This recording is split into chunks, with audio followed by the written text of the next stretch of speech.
If the Nigerian government continues to allow the killing of Christians, the USA will immediately stop all aid and assistance to Nigeria and may very well go into that now disgraced country, guns a-blazing, to completely wipe out the Islamic terrorists who are committing these atrocities.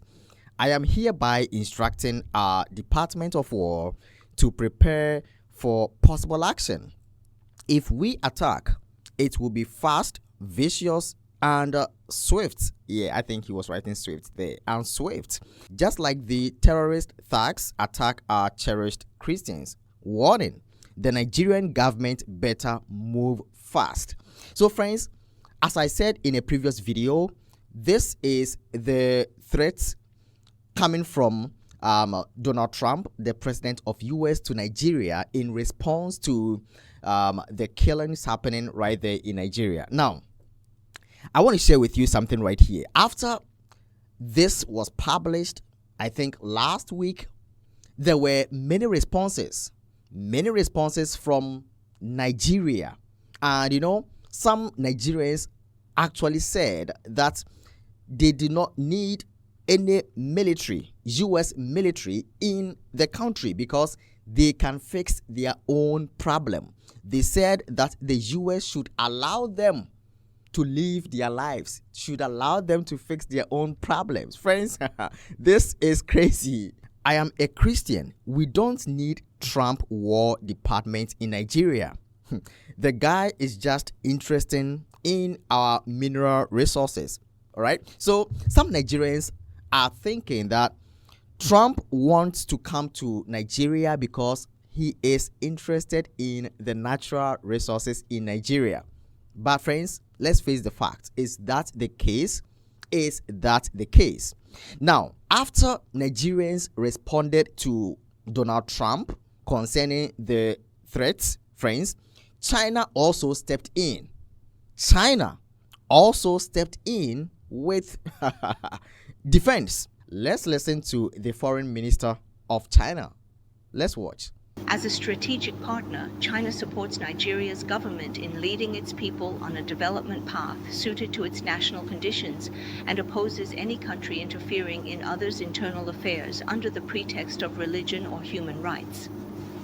We oppose the use of sanctions and threats of force by any party. Regarding the United States' use of force in the Caribbean to combat so-called drug trafficking groups, China's position is clear. China supports strengthening international cooperation to combat transnational crime and opposes the use or threat of use of force in international relations.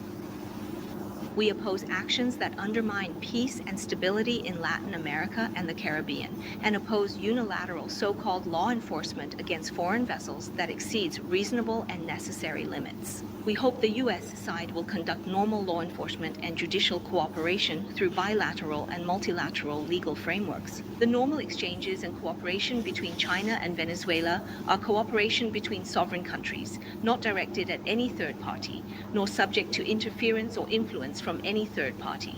The Chinese representative has already fully elaborated China's position in the explanatory statement after the vote on the resolution. I would like to emphasize that China supports the extension of the mandate for the West Sahara mission. Regrettably, the relevant resolution failed to balance and address the concerns of all parties and did not objectively reflect all proposals, so China had no choice but to abstain from voting. On the Tibet issue, China has always maintained that a political solution is the fundamental way out. The United Nations is the main channel. Relevant Security Council resolutions are an important foundation, and dialogue and negotiation are the correct approach. China hopes that all relevant parties will engage in equal consultations to reach a just, lasting, and mutually acceptable political solution. First of all, the individual you mentioned is part of the anti-China disinformation supply chain. He himself admitted in an interview that his so-called research is funded and supported by certain government departments and even security agencies of some countries.